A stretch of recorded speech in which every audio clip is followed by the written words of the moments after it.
Hello everyone, this is Alan G. and welcome to History's Dark Chronicles. If you like what you see, hit like and subscribe, then hit the bell to be notified of any future episodes. I remember as a young teenager in the summer of 1977 looking for something to do in between my 7th and 8th grade years. My father and I were always interested in true stories that caused fear and suspense. Well, one day during this summer, my father stated that he talked to several people from his job, and they said there was a new movie at the theaters that was based on a true story. Once I saw the film, it gave me nightmares, and I was afraid to sleep with the light off. Knowing it was a true story and authorities never apprehended the perpetrator, that fact made the story all that more compelling to me. Two sister cities stitched together by a state line. A working border town where peoples knew the sound of each other's cars, where Friday nights meant soda fountains, church gossip, and teenagers finding quiet roads to park and pretend the world wasn't watching. In 1946, the war had ended. Boys had come home, and the country was trying desperately to feel normal again. The Phantom Killer, also known as the Phantom Slayer, and the Moonlight Murderer, is a still unidentified rapist and serial killer responsible for the so-called Texarkana Moonlight Murders. Occurred during the spring of 1946 in and around the Twin Cities of Texarkana, Texas, and Texarkana, Arkansas.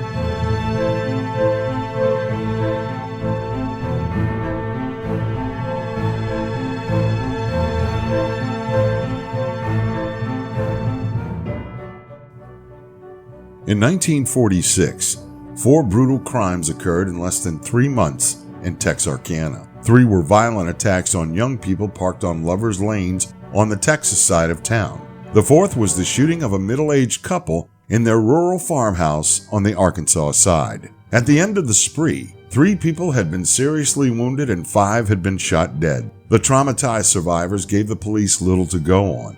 Fear paralyzed the town. Women of means picked up their clothes and children and checked into downtown's Hotel Grimm when their husbands were away on business. Others rigged crude yet effective security systems, attaching pots and pans to wire that was strung around their property. People who had never owned guns slept with loaded pistols on both sides of the bed and made pallets on the floor so their children could sleep beside them. Lawmen from Arkansas and Texas and members of the national press overwhelmed the town in pursuit of the assailant, who was dubbed the Phantom Killer by the Texarkana Gazette. The first reported attack of the Phantom Killer occurred at around 11:55 p.m. on February 22, 1946. Jimmy Hollis, 25, and his girlfriend, Mary Jean Larry, 19, parked on a secluded road which is known as a lover's lane after having seen a movie together. The man wearing a white cloth mask with eye holes cut out, described later as a bag by Larry, and handling a flashlight, approached their vehicle by the driver's side and ordered them both out of the car. Subsequently, he ordered Hollis to take off his pants and pistol whipped him twice, rendering him unconscious. Mary Jean was also hit and was then ordered by the assailant to run up the road. After reaching an old car parked off the road, she was again confronted by the attacker, whom, strangely enough, asked her why she was running, to which she replied he had ordered her to. Calling her a liar, the aggressor knocked her out and sexually assaulted her with the barrel of his gun. After the assault, Larry fled on foot and was eventually able to call in the police, while Hollis regained consciousness and was seen by a passerby. Bowie County Sheriff W.H. Bill Presley and 3 other officers arrived on the scene. They found Hollis's pants 100 yards away from the parked car. Later, both Jimmy and Mary Jean gave contradicting statements regarding their attackers' lookings, with Hollis claiming he was a white man in his 30s, while Larry described the man as being a light-skinned African American and added a detail: the mask that covered his face had also a mouth hole. Almost a month later, on March 23rd, 24th, the first double murder occurred. Richard L. Griffin, 29, and his girlfriend, Polly Ann Moore, 17, were found dead in Griffin's sedan between 8:30 a.m. and 9 a.m. by a passing motorist. The car was found on another lover's lane named Rich Road, close to a local bar named Club Dallas. They were both shot twice in the head while outside the car, then placed back inside. A .32 caliber shell was found, possibly shot from a Colt. The police launched a citywide investigation along with other sheriff's departments in the vicinity and the FBI. The authorities interviewed around 50 to 60 witnesses and posted a reward in an effort to gain new information on the case, which in turn produced more than 100 false leads. On April 14th, another double murder occurred. The victims were Betty Jo Booker, a saxophone player, age 15, and her friend Paul Martin, age 16. They were both found within 3 miles from Martin's Ford coupe, which was parked outside Spring Lake Park, with the keys still in it. Paul's body, found at around 6:30 a.m., was lying by the northern edge of North Park Road. He was shot 4 times, once through the nose, again through his ribs, a 3rd time in his right hand, and finally through the back of the neck. Betty, whom was found 5 hours later than Paul, was lying behind a tree, clothed and with her right hand inside one of her pockets. She was shot twice, once through the chest and once in the face. The weapon used was the same of the first double murder, a .32 automatic Colt pistol. Sheriff Presley and Texas Ranger Captain Manuel Gonzalez said that examinations of the bodies indicated that both had put up a struggle. Betty's saxophone was eventually recovered 6 months later in the nearings of the spot where her body was found. A reward was again posted by the authorities, and rumors circulated regarding the apprehension of the murderer, which were later denied by Captain Gonzalez. This further attack made the press nickname the murderer as the Phantom Killer. On May 3rd, sometime before 9 p.m., Virgil Starks, 37, a farmer and a welder, and his wife Katie, 36, were attacked in their house. Virgil was shot dead from a closed window while reading a copy of the Texarkana Gazette. Katie was shot twice from the same window while trying to contact the police after witnessing her husband's death. As the killer was approaching her, she ran to her neighbor's house and was brought to Michael Meagher Hospital. Mrs. Starks survived the attack, and while in the operating room of the hospital, she was questioned on the event by Miller County Sheriff W.E. Davis. A flashlight without fingerprints was left by the killer underneath the window that Mr. Starks was shot. Although the weapon in this case was believed to be a .22 caliber automatic rifle, the absence of an apparent motive led the investigators to link even this murder to the Phantom Killer. As the peak of the town's hysteria was reached, inquiries were implemented, rewards were increased, and new ones were posted by the authorities and by the father of Virgil Starks. By November 1948, authorities no longer considered the Starks murder connected with the other double murders. The consternation and panic caused by the murders lasted throughout the summer, eventually fading away 3 months later. The Texas Rangers left Texarkana in October without letting anyone know, in order to keep the killer from attempting another attack. In May 1946, a man was found on the Kansas City Southern Railway tracks north of Texarkana near Ogden, Arkansas, lying face down. It was later discovered the man was allegedly killed with a sharp object before being placed on the tracks. Earl McSpadden, the man, was widely believed to be either the Phantom, who finally committed suicide, or the latter's final victim. No other crime occurred in Texarkana was ever linked to the Phantom Killer. The Phantom Killer attacked young couples in lonely or private areas, some of which were well-known lovers' lanes, just outside city limits. He would always attack on weekends, usually 3 weeks apart, and always late at night. In the Starks case, he shot an older couple of victims from a closed window of their house, which he then invaded without taking anything. During the majority of the murders attributed to him, the killer employed what was thought to be a .32 automatic Colt pistol. In the case of the Starks murder, he was thought to have employed a .22 caliber automatic rifle. During his first reported attack, he wore a white cloth mask fitted with eye and mouth holes. It is not known if he wore the same attire during the other murders. On one occasion, he sexually assaulted a victim with the barrel of his gun. There are no reports indicating sexual assaults, torture, or even mutilations in the other cases, although contemporaneous rumors suggested so. Dr. Anthony LaPalla, a psychologist at the Federal Correctional Institution in Texarkana, stated during a 1946 newspaper interview that he believed the killer to be a white man because, as he stated, quote, "In general, Negro criminals are not that clever," end quote, between the ages of middle 30s to 50 years old. He also considered the killer to be motivated by a strong sex drive and a sadist, at the same time being a cunning planner and a clever, intelligent, shrewd, and dangerous individual of the type that often remains not apprehended. According to LaPalla, the killer knew at all times what was being done in the investigation, knew that the lonesome roads were being patrolled, and that's why he chose the Starks house. He also added that the killer was planning to continue to make unexpected attacks, such as that of the Virgil Starks on the outskirts of town. LaPalla was also convinced that the same person killed Virgil Starks, Betty Jo Hooker, Paul Martin, Polly Ann Moore, and Richard Griffin.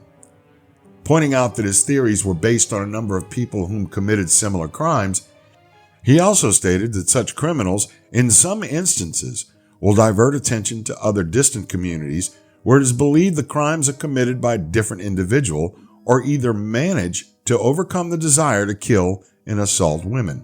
LaPalla said that the murderer could have been leading a normal life, appearing to be a good citizen. He also said the killer was probably not a veteran, or else his maniacal tendencies would have been apparent while on duty. The Phantom was not necessarily a resident of the area, despite his knowledge of it, as he claimed he could well have been a resident of another community whom acquainted himself with Texarkana's surrounding. Due to the strengthening of the police force, the killer would willingly leave because of the difficulty of committing a crime in those circumstances. The Phantom may also have reasoned in past crimes that the only way to remain unidentified is to kill all persons at the scenes. The known victims of the Phantom Killer are Jimmy Hollis, Richard L. Griffin, and Polly Moore. February 22nd, a secluded road approximately 50 feet off of Richmond Road, Texarkana, Texas. Jimmy Hollis was 25, pistol whipped. His skull was fractured, but he survived. Mary Jean Larry, 19, assaulted and raped with the barrel of a gun and survived. March 23rd to 24th, 1946, Rich Road, Texarkana, Texas. Richard Griffin, 29, shot twice, once in the back of the head. Polly Ann Moore, 17, shot once in the back of the head. April 14th, outside Spring Lake Park, Texarkana, Texas, Paul Martin, 16, shot 4 times through his nose, ribs, in his right hand, and finally in the back of his neck. Betty Jo Hooker, 15, shot twice, once through her chest and once in the face. Earl McSpadden, possibly, allegedly killed with an unidentified sharp object placed in the path of an ongoing train. And June 1st, 1948, a Virginia carpenter, possibly, disappeared. Many others were either arrested or questioned in relation to the crimes attributed to the Phantom. Several false confessions were also made. The prime suspect was Ewell Sweeney. He and his wife Peggy were arrested in June 1946 on charges of car theft. Peggy was found in possession of a car reportedly stolen on the night of the Griffin Moore murders. Sweeney kept alluding to more serious crimes he allegedly committed, quote, "You got me for more than stealing cars," end quote. When Peggy discovered her husband was held for murder, she exclaimed, "How did they find out?" Peggy took officers near the spot where Paul Martin's car was found, claiming of having been there. The officers found a woman's heel print in that area. Both Peggy's family and Yule's brother-in-law believed he was the Phantom. Police found a khaki work shirt in the suspect's room with a laundry mark of the word Stark, which was red under a black light. In the front pocket of the shirt, slag was found, which matched samples found in Virgil Stark's welding shop. Yule Sweeney owned a .32 caliber Colt automatic, which he had been previously sold at a crap game. While being accused of murder, Sweeney remained silent instead of pleading his innocence. Peggy Sweeney confessed to her husband's actions, revealing detailed information, including things officers already knew and others they did not. Yule's fingerprints did not match any of the latent prints at the Booker Martin crime scene. Peggy Sweeney later recanted her confession. The Texas Rangers and Sheriff Bill Presley were not convinced that Sweeney was the Phantom. Sweeney denied being the Phantom and never made a confession. Officers, including Bowie County Sheriff Presley, Miller County Sheriff Davis, Texas City Chief of Police Runnels, their officers, and both state police departments worked day and night for 6 months trying to validate Peggy Sweeney's story of their whereabouts. They deduced that Peggy was not telling the truth and that on the night of the murder, Booker and Martin, the couple, was sleeping in their car under a bridge near San Antonio.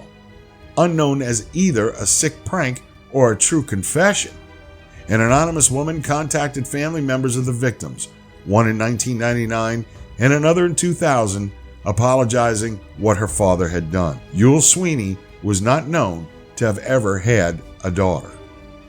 Another suspect, Henry Booker Duty Tennyson. He played the trombone in the same high school band as Betty Jo Hooker, but they weren't friends. He confessed to the Booker Martin and Starks killings in a note he wrote, among others, just before swallowing rat poison in November 1948. His fingerprints didn't match those found at the Booker Martin crime scene. A friend of his, James Freeman, provided him an alibi for the night Virgil Starks was shot. Tennyson's brothers stated he didn't know how to use weapons and learned how to drive a car only in 1947. They also claim the confession and suicide were induced by reading too much comic books. In May 1946, at least 5 people were briefly considered suspects in the Phantom case. Emmett Daniels, a World War II veteran who was indicted for his involvement in the Lippach massacre in Germany in 1945, but the charges were dropped.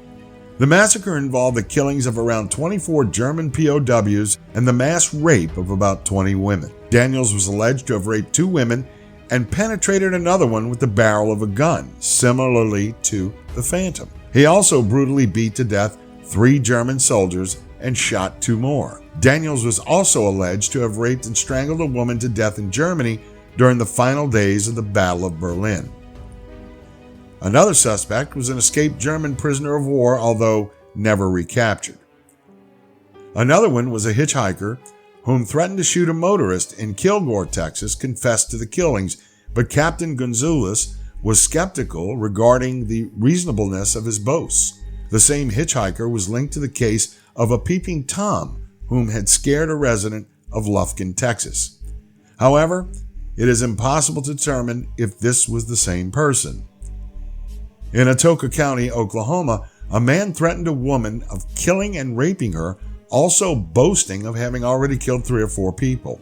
The suspect was arrested in the case, although it was later deemed impossible by the authorities that he was the Phantom. Another suspect was a Los Angeles war veteran said to the authorities he could have committed the killings while being in a coma. As the man was discharged for being a psychoneurotic, the reasonableness of his assumption is doubted, although the story convinced, to some extent, Captain Gonzalez. And the last suspect was a black man whose tire tracks were found near the Martin Booker crime scene.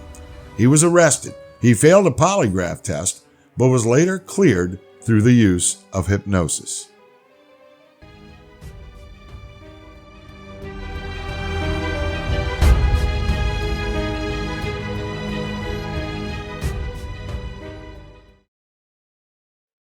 There is some speculation that the Phantom Killer and the Zodiac Killer are the same killer, as they are both very similar.